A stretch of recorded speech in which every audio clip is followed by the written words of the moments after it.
What is the legacy of the Olmstead Decision? Animated characters and scenes appear as a narrator describes.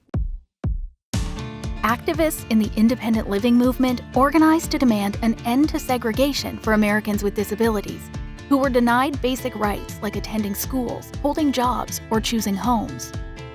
This led to a major milestone with the US Supreme Court's Olmstead Decision.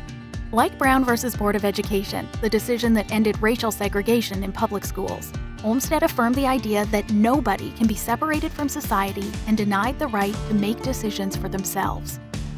But it wasn't always this way. For decades, Americans with disabilities were largely housed in facilities like nursing homes, psychiatric hospitals, or in developmental disability institutions, where residents had to follow rules about things like when and what they could eat, when they could go outside, and even who they were allowed to date or marry. Society had an institutional bias, leaving few alternatives for people with disabilities. Disability activists fought back by organizing. From the 1960s to the 80s, activists staged protests and demonstrations, cases moved through the courts, and new legislation was passed, expanding access to housing, education, employment, and healthcare. Finally, a sweeping civil rights bill known as the Americans with Disabilities Act passed in 1990. Despite this progress, there were still gaps. People with disabilities could still be institutionalized.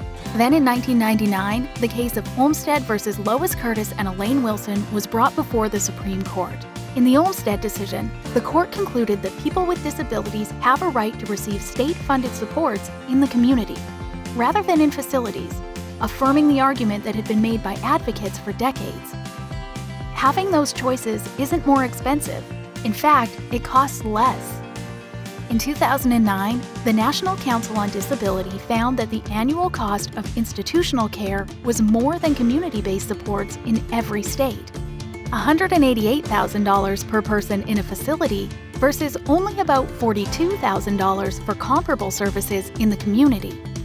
Later, cases based on Olmstead pushed states to create plans to reduce their institutionalized populations. Yet, progress has been slow.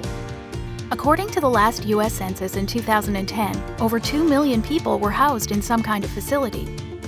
But community living isn't just a preference, it's a civil right.